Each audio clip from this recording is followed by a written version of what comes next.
Tell you something, Victor. I'm going to vote for Kamala Harris. She was vice president for 3.5 years. And according to Joe Biden, not me, she agreed with everything and was in on all the major decisions. She has said she was the last person in the room. Foreign policy-wise, it's been a complete disaster. Domestically, it was not true that crime has gone down as alleged by the Biden-Harris. It's gone radically up, especially in 21-22. And she's on record that defunding the police is a good idea. She's on record that crossing the border illegally is not a criminal statute. She's on record that the wall is a terrible idea.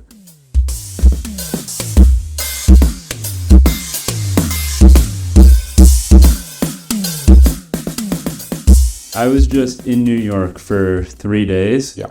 I filmed 9 interviews. I didn't sleep more than 2 hours. I was hiding out in the studio at night where there were security cameras. I wasn't supposed to be there. But then I stopped in Cincinnati to visit my grandma on the way back. And then yesterday I came to fly here. I had a flight to Minneapolis. When I landed at Minneapolis, I got a text from the airline saying, here's a free voucher for a hotel because your flight to SF got canceled. I called up some friends. I found the only flight from the airport to the West Coast to LA. I flew to LA. I landed at 11. One of my friends who lives in LA picked me up.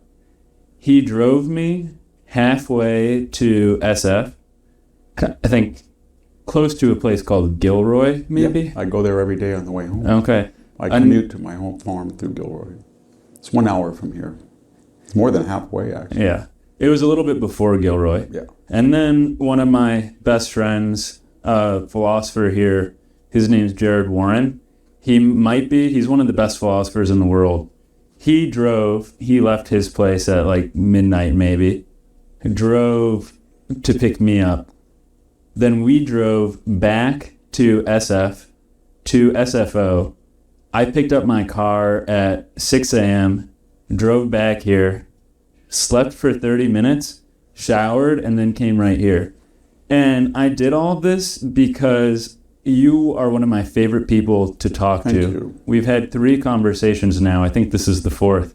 And I know how important your time is, and I know how valuable these conversations are to our listeners. So I just wasn't going to miss it for anything. Thank you. That reminds me of some of my more harrowing efforts to get in and out of Fresno. And I think my record getting to the East Coast is 27 hours. Okay, very impressive. Yeah, and home. But I've had some of the similar experiences, but it's the state of air travel today. Yeah, it is. Well, one of the reasons that this conversation is so important is that we have an election coming up that everybody wants to talk about. I have had a couple of conversations with people who are more on the Kamala Harris side of things. Yeah. But one problem I have is finding speakers with the tremendous intellectual pedigree on the right to talk about these issues that I know that I can trust, and you're one of them. Okay. And so I wanted to ask, before we get into the details, just what it is about this election, if anything, that makes it particularly important for the United States going forward. There's 4 or 5 things. One is it's a very close election. This may be, and it follows very close elections. So we have not had a clear mandate since Barack Obama's impressive 2008 and 2012 victories. So 2016 was very close, 2020 was very close. This may be even closer. That's one. Number 2, Donald Trump is a very controversial candidate, and he's the first president in the modern era that had no political experience. And there's an effort to stop him in ways that I think the left would acknowledge have never been seen before.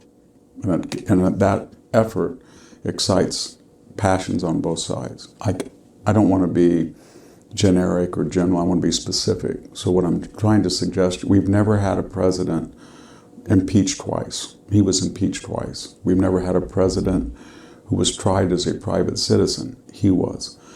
We've never had a major presidential candidate where the opposing party tried to remove him from state ballots so that the voters would not have a chance.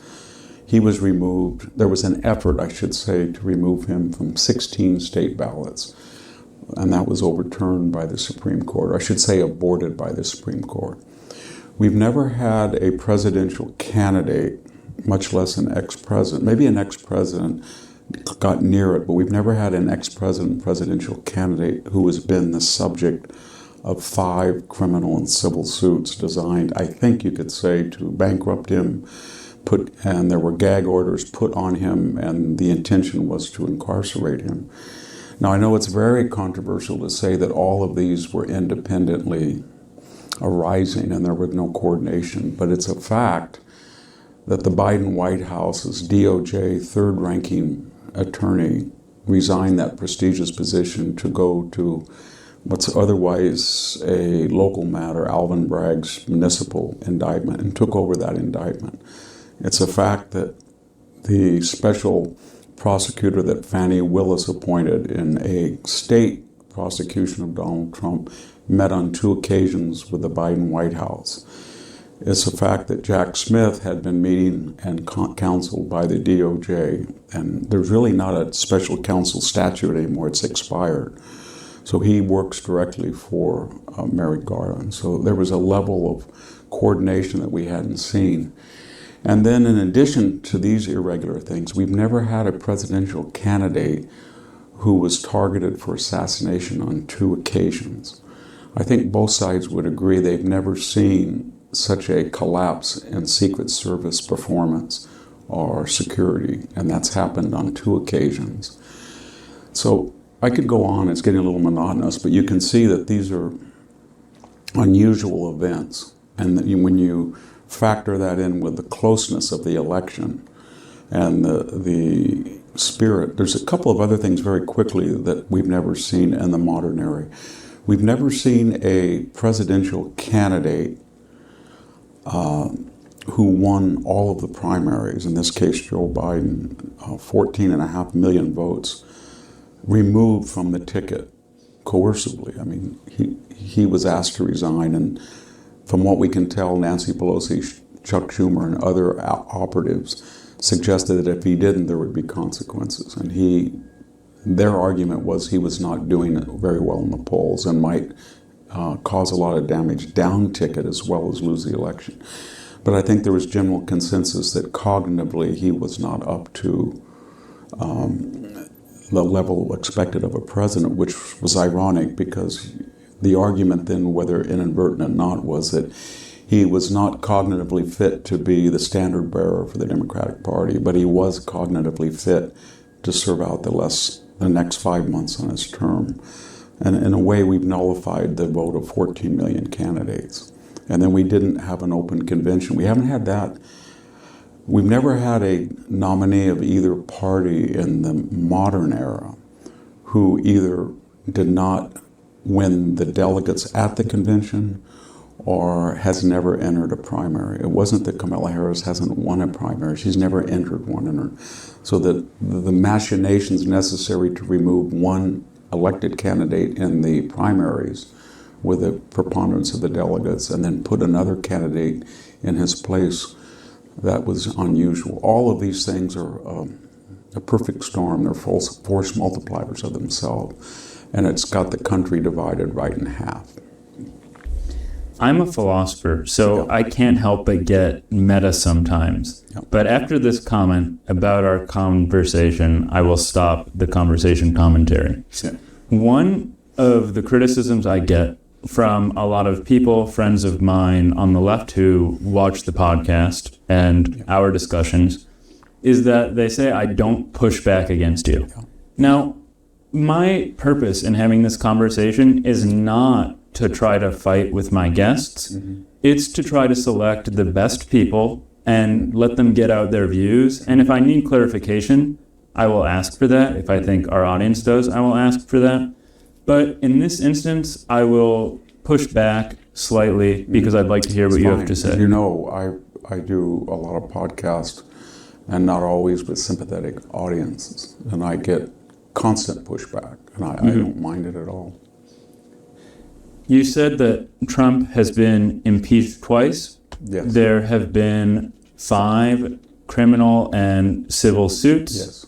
You said that he has been tried as a private citizen, which is unprecedented. Yes. And all of these people that I mentioned on the left would point to things, the insurrection least among them, as far more than warranting the sort of treatment he's had with the legal system. Yes. Now, I understand that there are arguments to the effect that Trump is not responsible for the insurrection, and that might be something you cite, but I'll leave it up to you. This is, I think these are the biggest events that people are citing for why he should not be president. When I made that statement, let's go through them one by one. We can start with the E. Jean Carroll suit. She was a person that she allegedly 3 decades earlier said she was sexually assaulted by Donald Trump. She couldn't remember the year, it was inexact. She couldn't remember what she wore. In fact, she said she wore a particular dress that wasn't even in production at the time that the event supposedly took place. Stranger still, the scenario that she gave was almost exactly the same as a plot of a TV show, almost exactly the same, of a person who goes into the same department store, goes to a dressing room, and supposedly is sexually assaulted by a celebrity. She couldn't answer any questions about the actual details. The suit that she filed in front of a favorable judge was funded entirely by Reid Hoffman, a mega billionaire and Biden donor. So it was highly irregular. The second one, Letitia James, she filed a suit and said that Donald Trump had overvalued his Mar-a-Lago residence, which she said was worth about $17 million, and therefore got a loan from the Deutsche Bank that he otherwise wouldn't have. And therefore he had committed fraud. That was the main topic of most of her. I can get in the other ones, but that was the main one. The bank in question said they had no problem. They knew exactly better than she did the exact value of Mar-a-Lago. Most people think today Mar-a-Lago may be worth anywhere from $100 to $200 million. Anybody who drives by it can see that. 20 acres with waterfront on both sides. So the bank in question that issued the loan said not only did they have no problem with the assets that were used as collateral, the loan was paid back promptly and with profitable interest on their part, and they would issue another loan again. So that has never been used against a public figure in New York, or any figure. The third one with Fani Willis, the argument was he called with people on the line and said, find me the votes. Now you can argue that might have been to a registrar. He didn't say invent the votes, he said they're basically there and you've got to go find them. I've talked to a lot of politicians since that, because I was curious myself. How many times in close races have you called the registrar or all the time? I don't think there's been counting how many votes are left. There must be more votes. That was criminalized by Fani Willis. And of course, it's now in suspension because the special prosecutor that she hired was her paramour. And there was accusations that she has not been able to refute that she was giving money to the special counsel that she hired and then going on junkets with him with the monies he had taken from her public purse. And he had met twice with the Biden White House. If you go to the third one, Alvin Bragg, he alleged that Donald Trump had given money to Stormy Daniels in a non-disclosure. There's no controversy that he did. Had given money to Stormy Daniels in a non-disclosure. There's no controversy that he did. I don't even think there's controversy that Donald Trump had a sexual union. He's denied it, but it looks very incriminating. So he had a common non-disclosure, an embarrassing situation, 10 years before. The argument was that that was a campaign donation that he did not report. And therefore, it wasn't personal. He wasn't trying to protect his family. Well, I think most people disagreed, but the point doesn't matter whether most people disagreed or not.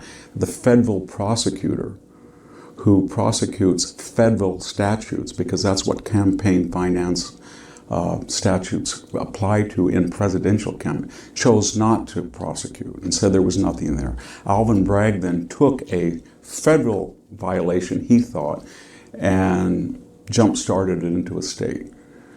And of course, the judge, Mershon, was a donor, a small donor, but a donor nonetheless to the Biden campaign, and his wife was a major advisor to Democratic candidates, and he was urged by a number of justices, retired lawyers, legal to recuse himself. He did not. So if we go to the Letitia James, the Alvin Bragg, the E. Jean Carroll, then we go to Jack Smith. Excuse me, I got to go to, we did Letitia James. Go to Jack Smith.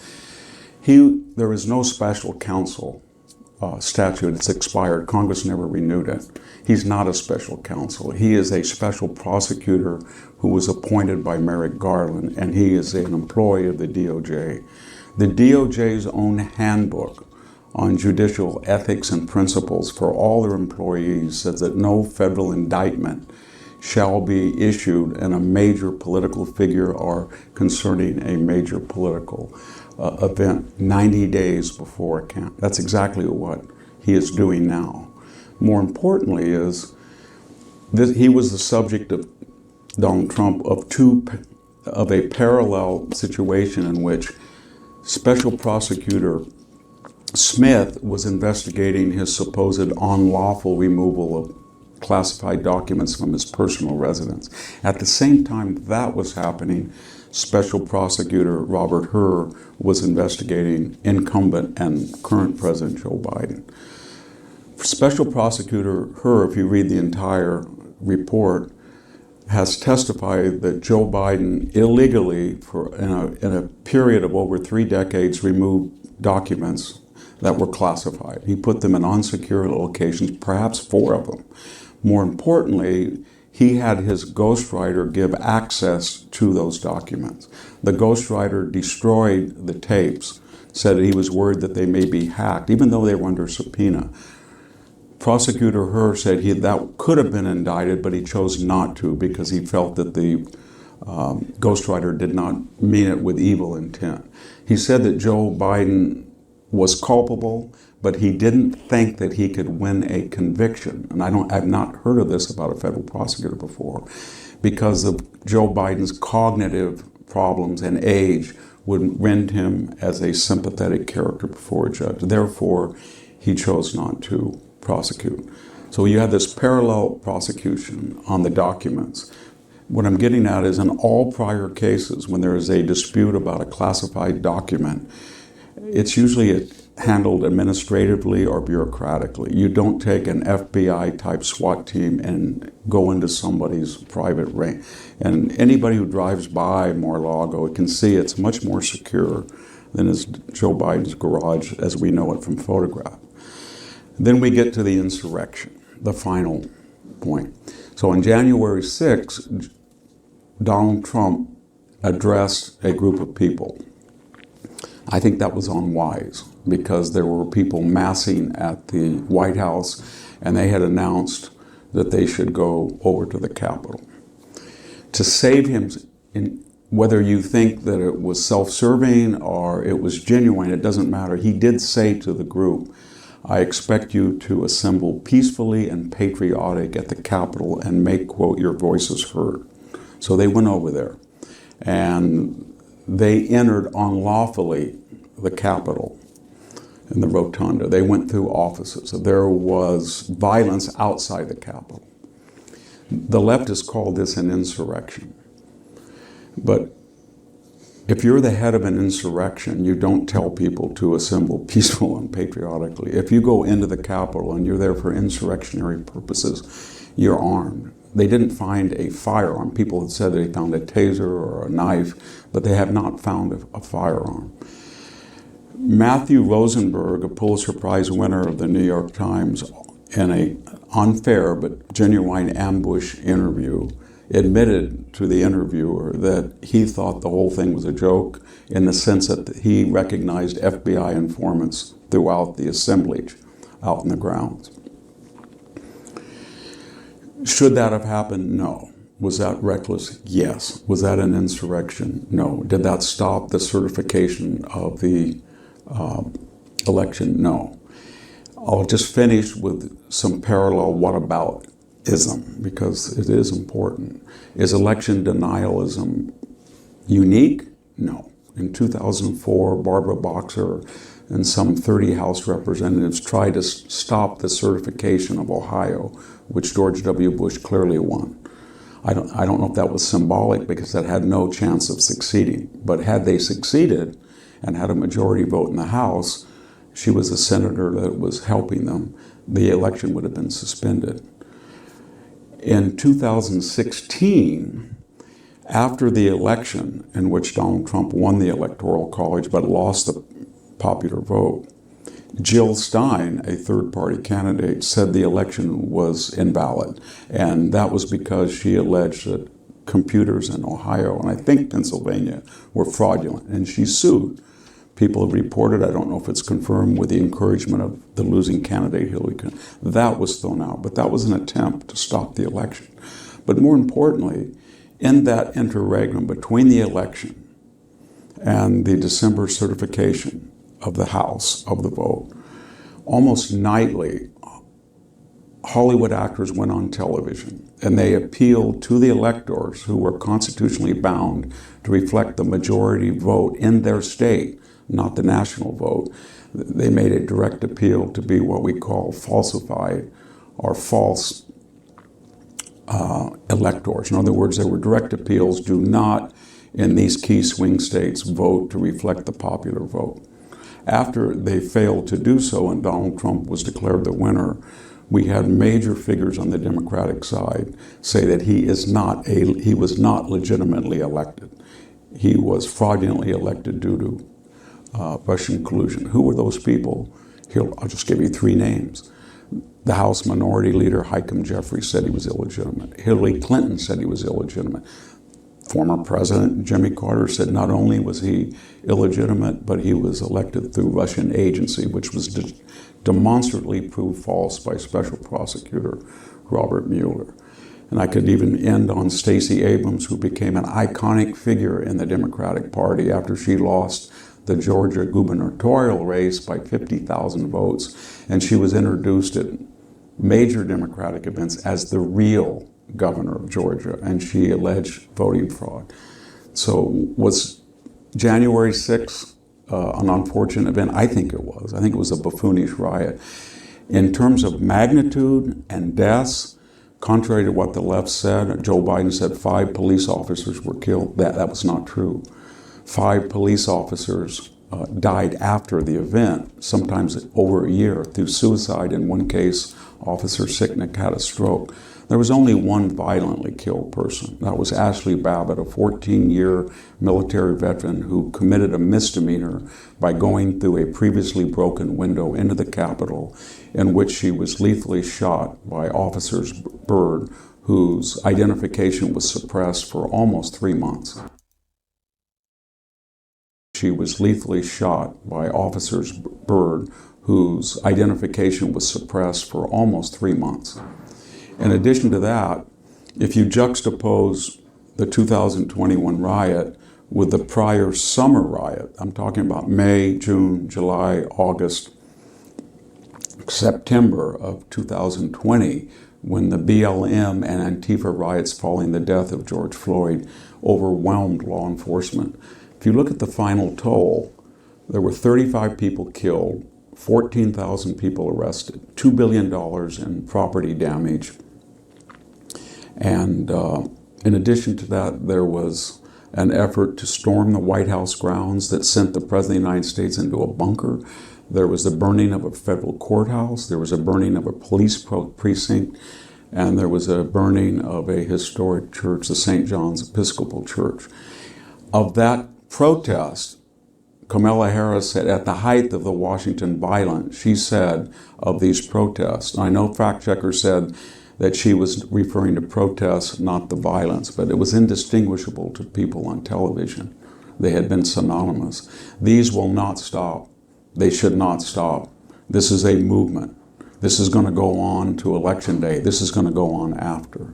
In addition to that, earlier she had posted a tweet giving references how people, with urging on her part, could bail out violent offenders that were arrested in the Minnesota riots, arson, and demonstration.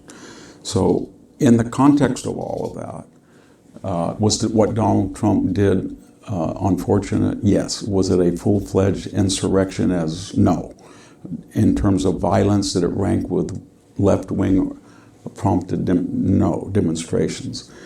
And was it an effort to use extra legal means to interrupt an election? It may have been, but it failed. Were these 5 suits that I just talked about, had they had historical precedence? No. Was the aim of them to interfere with an election as we see now? Yes, it was. All I can say to that is that it was an exhaustive and spontaneous defense I didn't know you were going to ask the question. Yeah, of a reasonable challenge. Yeah. And if anybody is unhappy with it, I welcome them to take the transcript, Google it, and see where you were wrong, address your arguments, but let's move on from that. Yeah, I didn't look at notes and I didn't prepare that, so I'm pretty confident my memory is pretty accurate. Yeah, I'm confident in that too. Yeah. Okay. Now, I'd like to put some pressure on the other side. I am here to be neutral. That does not mean there aren't glaring problems with both sides that I can point out. For instance, I think that it is a serious problem with Donald Trump's agenda that he wants to, according to what's on his website, deport or prevent from entering anti-Zionists or Marxists or socialists or communists, whatever he wrote. That's not the point here. One major problem that I see with the left is a denial of certain obvious truths. One that I have in mind right now is that there are, in fact, conspiracies. In other countries, we deplore corruption. We deplore assassinations. We deplore spies. And MSNBC acts as if, CNN, they act as if this does not happen in the United States. I don't believe that. You're a military historian. I think it is plausible, depending on who's the actor, to classify assassinations as military operations. There have been 2 assassination attempts on the Republican nominee for president. There was also a denial of Secret Service, this is my understanding, to RFK Jr., another challenger to Biden. I have a simple question. It is, what do you make of this? Well, in answer to the first part of your question, we know that the Iranian government has made efforts to kill Donald Trump. We know that because a Pakistani national was arrested and was under surveillance for doing so. We know that prominent members in the Congress have called on the Biden administration to sanction Iran over its transparent efforts to try to kill Donald Trump. We know that. The Butler assassination, no one can make sense out of.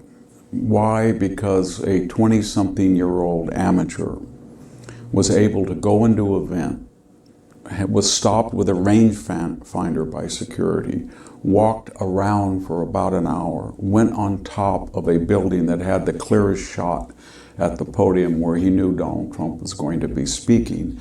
There were local law enforcement officers in the building. One of them actually climbed up on the top and saw him with the gun. People in the crowd remarked up to 6 or 7 minutes prior that he had a gun. People in the Secret Service were notified within about 2 or 3 minutes that there was somebody, and yet they allowed him to go out to the podium. I could go on. There was no drone usage. There were insufficient people on the part of the Secret Service, there was no coordination or even communication that was rapid between local law enforcement and the Secret Service. Many of the people who were responsible for security at that Butler event have been put on suspension. The head of the Secret Service has resigned in disgrace. The interim successor is under enormous pressure. Do I think that that was a conspiracy of a government agency to get Donald Trump killed? No.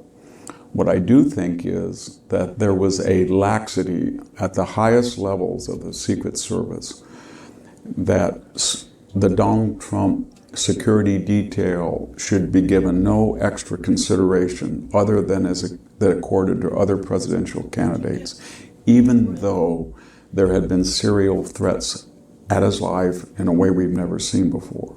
In other words, they did not do something that might have been unusual for a presidential candidate, that is, give him the same level of protection of a president or vice president. And there had been calls for that.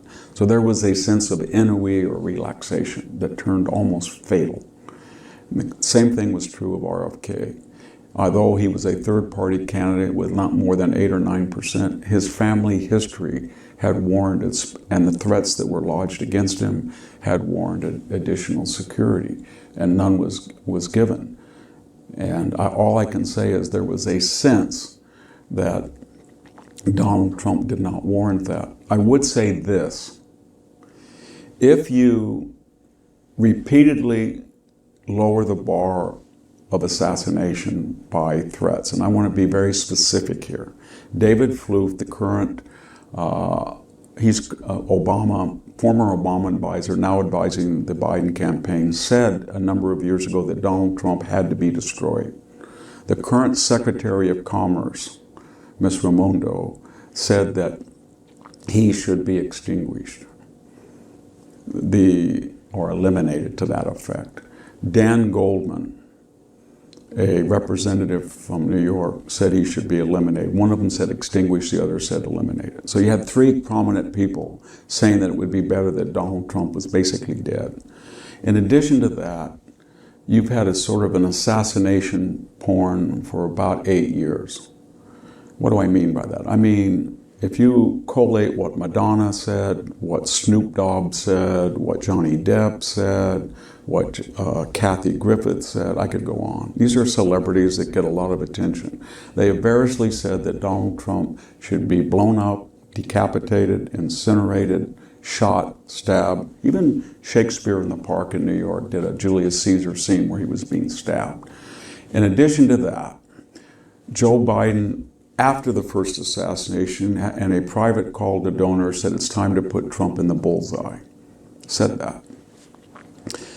According to the left's own values, because remember when Sarah Palin said she had a map of congressional districts with bullseye, and they said that that was leading to the types of violence that ended up with a U.S. representative shot, then what was the net result of this? It gave a certain impression that if you were to shoot Donald Trump, there were major people in American society that would approve of it. Even the celebrity chef Anthony Bourdain, who was lately deceased, joked about poisoning Donald Trump. New Republic this summer ran a cover story. If you look at it very carefully, it's Donald Trump with a mustache, and he's outfitted as if he's Adolf Hitler.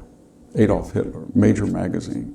So if you give the impression to popular culture, and that's what we're talking about, Madonna, Kathy Griffith, Johnny Depp, New Republic, and politicians as diverse as Dan Goldman or the current Secretary of Commerce, that he's Hitler and he should be killed, destroyed, eliminated, extinguished.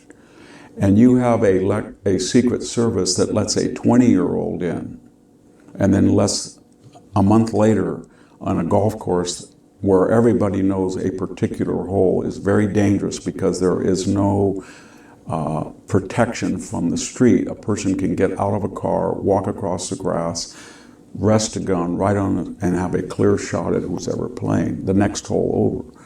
And if that happens after that, what is the message that's being sent to the deranged of America? The message is this: if a 20-year-old can get away with it, and a crazy guy who has a whole history of dumb stuff, if he can get almost in sight of a president, and if you shoot this president, there's a lot of people in the country that will think that you're going to be an iconic, then maybe I can try it, because I'm a much better shooter than are these amateurs, and I will be heralded. And then a recent poll asked people who identified as Democratic, did you think Donald Trump would it be better off if they had been shot? 25% said yes. I think roughly 25% said they weren't sure. So there's a level of vituperation, whatever you think about Donald Trump, whatever you think about Donald. I don't see people on the right joking about killing Joe Biden. I see them doing off-tasteful jokes about his senility, his cognitive abilities. I see all that, but I do not see people talking about him being assassinated or blown up. I don't see it. I don't see it with Kamala Harris. I do see it all the time with Donald Trump. I'm going to ask you to do something that might be difficult for you, but I doubt it. Okay. I'm going to ask if you can tell me the best reasons, if Biden were running again, based on his presidency of the last 4 years, to vote for him. To vote for Joe Biden? Yeah. I was brought up in a Democratic family. Jerry Brown, on 2 occasions, appointed my mother Superior Court judge of Fresno County, and she was one of the first women to be a state appellate court judge.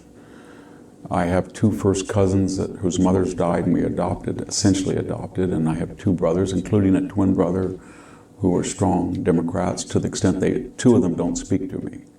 So it's not as if I don't have experience with the Democratic arguments. I grew up that way. I don't know why I was a little different than my siblings, but they would argue that I was wrong and they were right. So what would be the argument for Joe Biden? Well, the argument would be that he still has remnants of old Joe Biden from Scranton. In other words, he represented an earlier tradition of the Democratic Party. What do I mean by that? In the 1992 and 1996 Democratic conventions, if you go back and look at the speeches of Nancy Pelosi, Bill Clinton, Hillary Clinton, they called out for strong borders. They wanted to protect immigration by making it legal only. They called for, during that crime wave, 100,000 police officers, et cetera, et cetera. And Bill Clinton, whom I did not vote for, but nonetheless, in 1997 and 98, I think 99, partnered with Newt Gingrich. And that was the only administration that we got a balanced budget in over 100 years. And we were actually reducing a surplus. And that was partly because Newt Gingrich, the House Speaker, enforced a spending freeze, and Bill Clinton enforced on Newt Gingrich a moderate tax increase. And so he came from that generation. There were bad things about that generation. Joe Biden, for some reason, often praised James Old Easton, Strom Thurmond, who were segregation. Nevertheless, so when he came in, he was selected after losing the first 2 primaries on the part of the Democratic establishment by urging Pete Buttigieg, Elizabeth Warren, Bernie Sanders to depart, even though he had not won a single primary until till South Carolina. So there was to get the thing out and to elect somebody. So the country and I was seeing the Democratic Party's realization that their current DEI, left-wing, hardcore trajectory would not win. Not me deciding that. The Democratic Party deciding that. So they turned to somebody that they knew was cognitively impaired, but they thought that cognitively impairment was a minor distraction given he was the most electable. And why was he the most electable? Because he was running as a uniter, and old Joe Biden from Granton, a centrist Democrat, in comparison to all the other candidates. When he came into office, did he do that? No. But the point was he was an old-time politician, so he could adjust. And what do I mean by adjust? when the price of gasoline almost doubled. He did some things that were bad. He drained the Strategic Petroleum Reserve. He had called the Saudi Arabians pariahs, and then he went and begged them to pump more oil before the 2022 midterm. But he did some good things. And what was that? He suddenly increased federal leasing of energy. And the fact is, for a moment of a year or two, that's a moment in the history of petroleum, right now as we speak, there is more gas and oil production than even during the Trump administration. Joe Biden did that. He may have done it to get elected, it doesn't matter. That's been very good for the United States, both in terms of revenue and in terms of self-sufficiency. Joe Biden and the old Democratic Party, the Ted Kennedys, all of those people were strong supporters of Israel. Joe Biden is in a party that is not.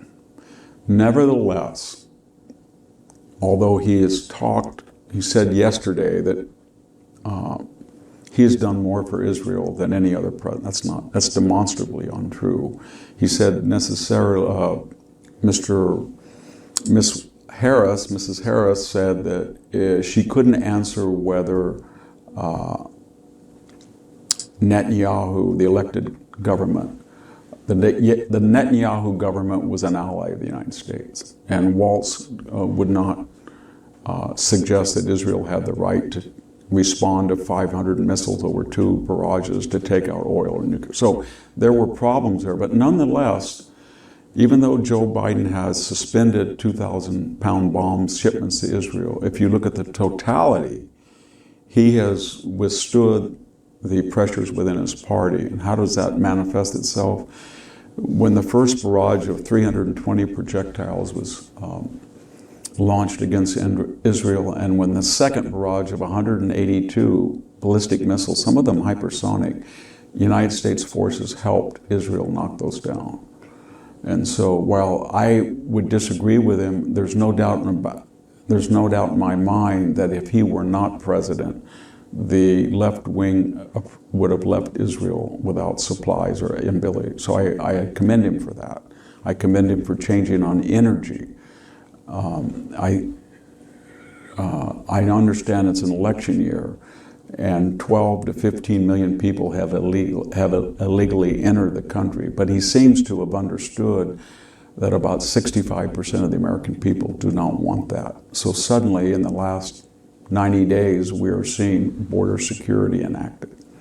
And that was a reaction to political realities, but I don't really care what the motive was. At least it stopped the illegality and tries to restore the balance toward legal immigration. I could also say they all spend money. So the reason that we saw annual hyperinflation peak at one point at 9%, and that has caused a aggregate 25 to 30% over a 4-year period increase in staples, whether like you define that as rent, car insurance, house insurance, gasoline, milk, food, especially beef.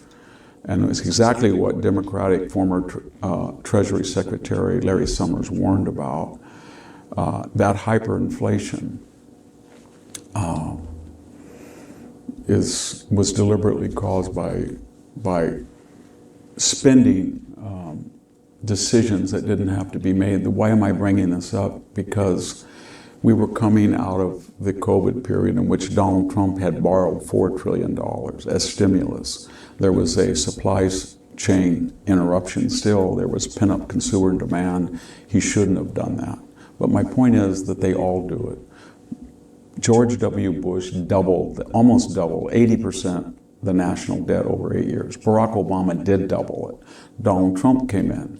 You can't double it in 4 years, but he was on a trajectory to nearly double it. And Joe Biden is on a trajectory to do the same.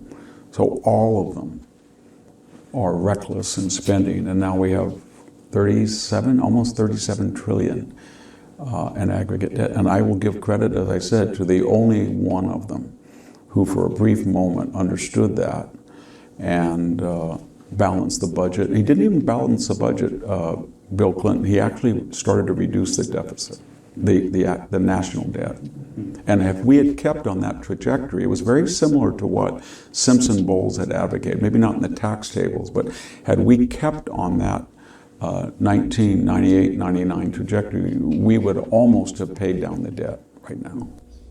Something I might chuckle about, if it were funny, is that none of our listeners who would have criticized me for not pushing back against your claims about Trump aren't going to be complaining that I'm not pushing back against your comments in favor of Biden. But I don't want to waste any more time proving that you, as a conservative, are perfectly capable of giving credit where credit is due. So you can just answer me with a nod if you think that Kamala Harris, despite not having entered a primary, will essentially continue the status quo of what Joe Biden did. No. Okay. She will be much more to the left. Okay. And so what do I mean by that? She's on record saying things that Joe Biden had not said. For example, she has said repeatedly prior to being vice that she was against fracking. And she said it, I think, also when she was vice president. She's on record that crossing the border illegally is not a criminal statute. She's on record that the wall is a terrible idea.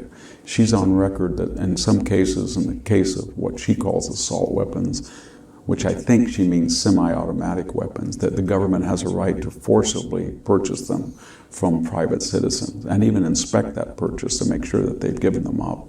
She's on record that defunding the police is a good idea. She's on record that we should not, and apparently don't have the right to deport people who entered illegally. She's on record that we should spend public funds to give comprehensive health care, even to the extent of transsexual surgeries to people who enter the country and reside here illegally. I could go on, but no presidential candidate has ever articulated those positions far to the left. That is the equivalent of a right-wing candidate saying things that the left alleges they say. If right now a right-wing candidate said, my position is to ban all abortions, I know they allege that J.D. Vance and Donald Trump want to do that. Maybe J.D. Vance had said he wished that could happen in the past, but I'm talking right now. Both of them have said they are not going to do that. But what if they said they were? Or what if they said they were going to deport all 35 million people who were here? If people have been here 20 years, never had a criminal offense, and could not be given a chance to get a pathway to a green card, not citizenship, and they haven't said that. So we're seeing a candidate who's so far off the spectrum that she's unelectable. And that explains why, in a mysterious chameleon-like transformation, she's renounced everything that I just said and said that's no longer operational. And there's only one reason. And so I suggest that after November 6th, on November 6th, after November 5th, if she is elected president, she will go back to the positions that she's held for the vast majority of her life. If she loses the election and she has 3 months left on her vice presidential tenure, she will go back to the positions that she's held. This is a temporary transformation to get elected, with the acknowledgement from the Democratic Party, or the people who control the Democratic Party, that their main issues on the economy, defunding the police, foreign policy, whether Afghanistan or Ukraine or the Middle East or China, do not win 51% approval of the American people. So, Victor, before we switch back to Trump, let me ask you this. What are the best reasons not to vote for Kamala Harris? Not to vote? She was vice president for 3.5 years. And according to Joe Biden, not me, she was she agreed with everything and was in on all the major decisions. She has said she was the last person in the room. The first thing is foreign policy. Vladimir Putin did not invade during the Trump administration. He invaded during the George W. Bush administration, a Republican. He went into Georgia and Ossetia. He went in during the Obama administration in Donbass and Crimea.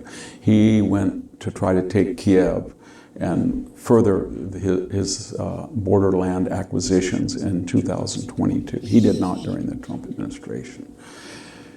We didn't have a Middle East war during the Trump administration. In other words, Jake Sullivan, the National Security Advisor, said at one point prior to, I shouldn't say prior, I think it was 8 days before October 7th, that the Middle East is the most peaceful it's been in 20 years. That's his acknowledgement. We didn't have China serially threatening Taiwan. We didn't have North Korea again launching missiles into other people's airspace. We have all of that now. And that is predicated on the idea that this administration lost deterrence. How did they lose deterrence? They lost deterrence by a humiliating withdrawal from Afghanistan that turned over $1 billion embassy, a $300 million retrofitted Bagram Air Base that was defensible. And Secretary of State Pompeo has said that his withdrawal plan had agreements to keep that base. And then we surrendered $50 billion in munitions to the Taliban. I think the Middle East would have been quiet if Biden-Harris had not removed the terrorist designation of the Houthis, had not restored money that is fungible to the Palestinian Authority and Hamas, had not beseeched the Iranians to go back into the Iran deal, and most importantly, had not removed the oil sanctions that led to a $100 billion windfall to Iran. So foreign policy-wise, it's been a complete disaster. We had a Chinese balloon that came across the United States with impunity. No one stopped it. And of course, in Anchorage, Alaska, on our first introduction to Jake Sullivan and Anthony Blinken, the Chinese delegation on American soil dressed them down and yelled and screamed at them without much of a reply. So that set the tone. And so we have a world that we're looking at 3 possible theater-wide wars. One in Ukraine, where one of the belligerents has nuclear weapons. One in the Middle East, where one of the belligerents has nuclear weapons, and the Iranians may have nuclear weapons, or will do so shortly. And one of them between Taiwan and China, where they have nuclear weapons. So it is the most dangerous time in my lifetime. If you look at domestically, I think most people realize that it was not true that crime has gone down as alleged by the Biden-Harris. It's gone radically up, especially in 21-22. Now it's leveled off, but slightly still increased. I think most people realize that are middle class that the things that are most important to them, rent, staple foods, insurance, gas, have gone up 20 to 30% and stayed there. So when people say inflation's down, what they mean is it's down to about 2 or 3%, but it has not gone down to where the prices were when they took office in 21.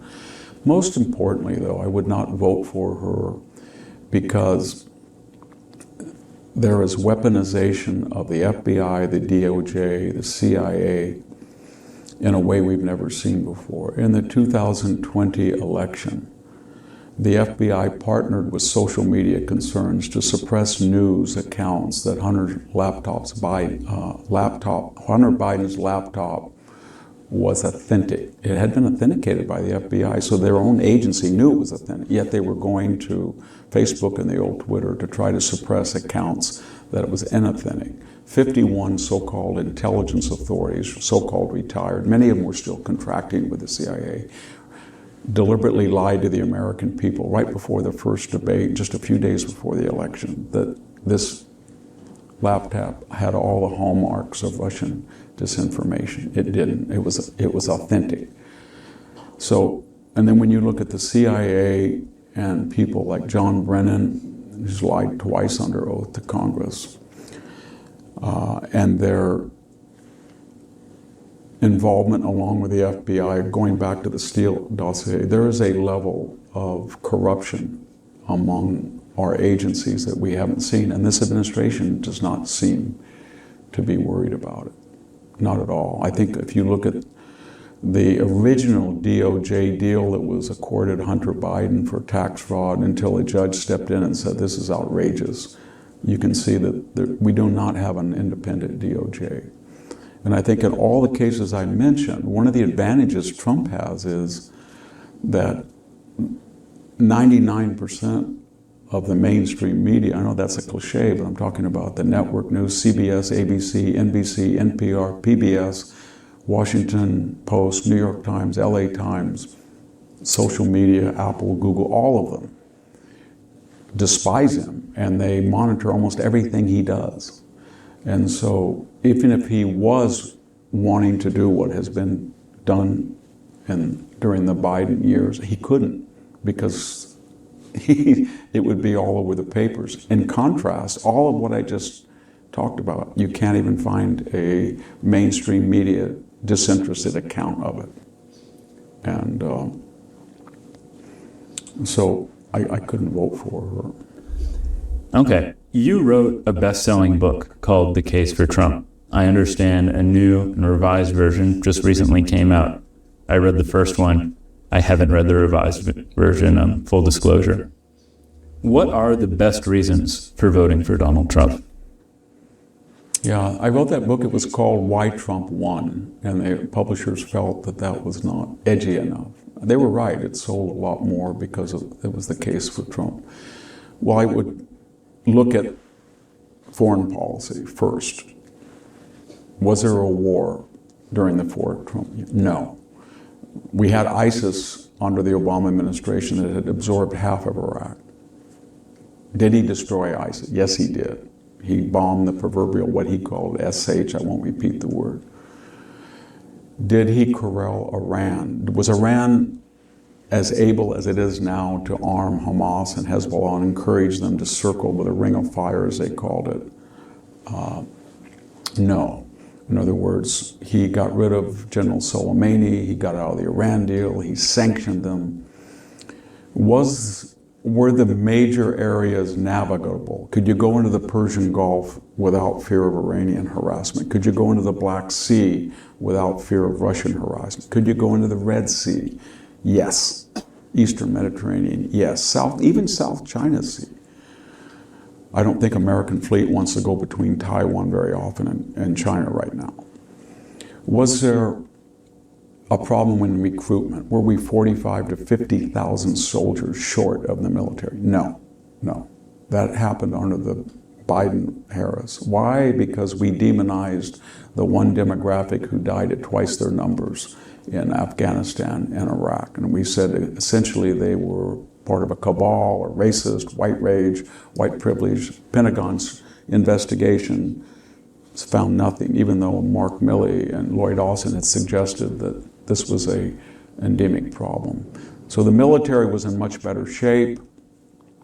There wasn't a theater-wide war. There was no war. He left office, Trump did, and the annual inflation rate was 1.23. Interest rates for a 30-year mortgage were somewhere between, if it was discounted, depending on the years, 15 or 30, between 2.7 and 3.5. They got up, I can tell you I took out a mortgage, it was almost 7%. So there was no inflation, interest rates were low, he spent too much, and that's a legitimate criticism. There were no wars abroad.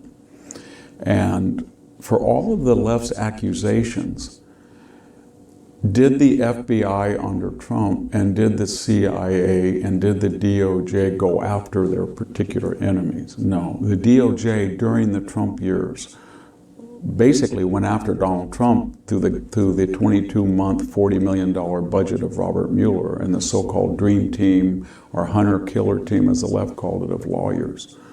So I don't see any politicalization. I'm not saying that Trump might have not wanted that. It just didn't happen. They were all adversarial. And there was a level of resistance to the administration that we've never seen before. So as far as in conclusion, weaponizing the government, no. Foreign policy, calm abroad. Economy, strong. And this was right after the worst and the only national lockdown we've had in our history with the COVID.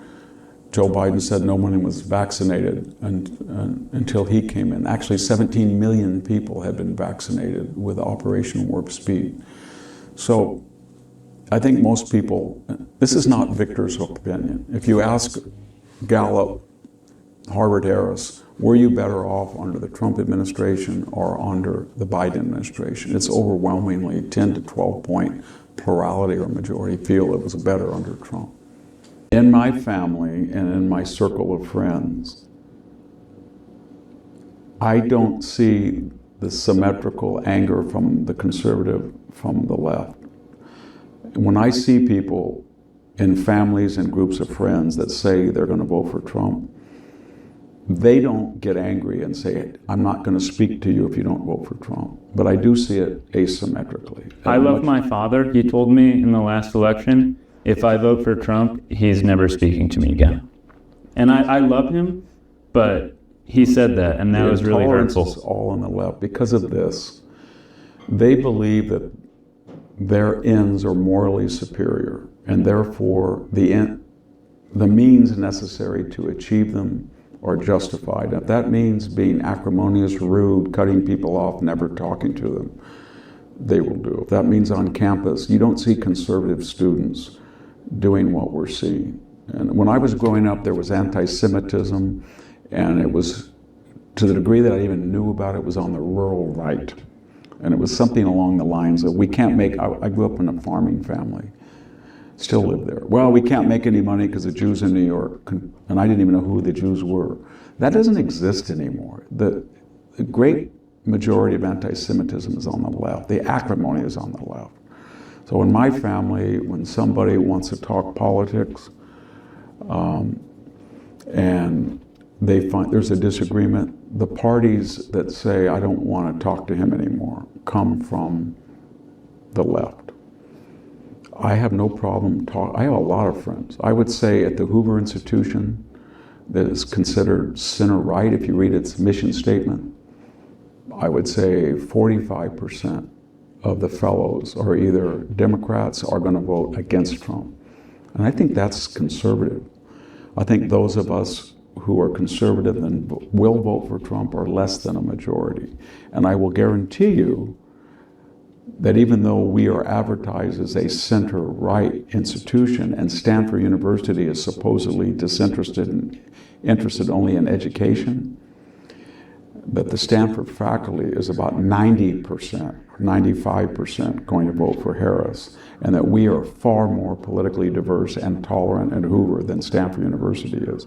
If you were a professor at Stanford and you were openly conservative and you said you were going to vote for Trump, you would incur a level of personal hostility in far greater magnitude than if you were at the Hoover Institution and said you despised Trump and you were voting for Harris. We have fellows here who say that openly on social media. And when I read that a fellow Hoover colleague has said that Trump is a criminal, he's horrible, he should be in jail, it doesn't bother me. That's what we're supposed to do. I've never once in my entire life ever confronted anybody at Hoover and said, I'm not going to be friendly with you, or you shouldn't say that. I've never done that. That's happened to me a number of times. What I'm going to say is, you know why you're going to talk to me? It's because you're a good man and you're honest. Most of the people I email to come on this show, they don't respond because the show's not big enough for them. You came on when this show was tiny, when I had almost no listeners, and you helped put it on the map with that first interview. And after that first interview, you had to go, but you stayed an extra 10 minutes and talked to me about how I could be a better interviewer. And that really helped me too. And I would just say there, I grew up in a very rural area, and although I came here to get a PhD in classical languages, I had to go back and farm because my grandparents were elderly. And then I started as a part-time teacher at Fresno State. So for me to get a voice, there were people in my life, the military historian John Keegan, people like that helped me, Donald Kagan, the classicists. So I have told my assistant, Megan, when you get inquiries about people who are starting out or have not been known, do background checks and everything, but let's at least spend 6 to 7 hours a month trying to help people get established. So I would say that I get each month 30 manuscripts people send me unsolicited, or I get 5 calls a day. And I try to, if I feel that they're sincere and capable and they don't have access to publication or attention, I try to do that. I really do. Well, let me tell you this. I'm going through a very tough time right now in my life. My girlfriend, or quasi-girlfriend as she preferred to call it, we broke up. I loved her. I'm heartbroken. That's hard. I haven't slept for 4 days. I slept 2 hours in 4 days. I was up with my friends last night driving from LA to have this conversation. So that's part of why I'm angry. Maybe people can see some other emotion here. But another reason is I'm voting for Kamala Harris. It's nobody's business whether I vote for her or not, unless I decide to make it that way. You have made some phenomenal points in this interview. You've also made some that I don't agree with. I'm not going to fight you over it. I hope our listeners vote for Kamala Harris, but I hope that they listen to what you said and they make up their own damn minds about it. Yeah. And I'm going to end the interview on that note. Thanks, Victor. This has been phenomenal. Thank you.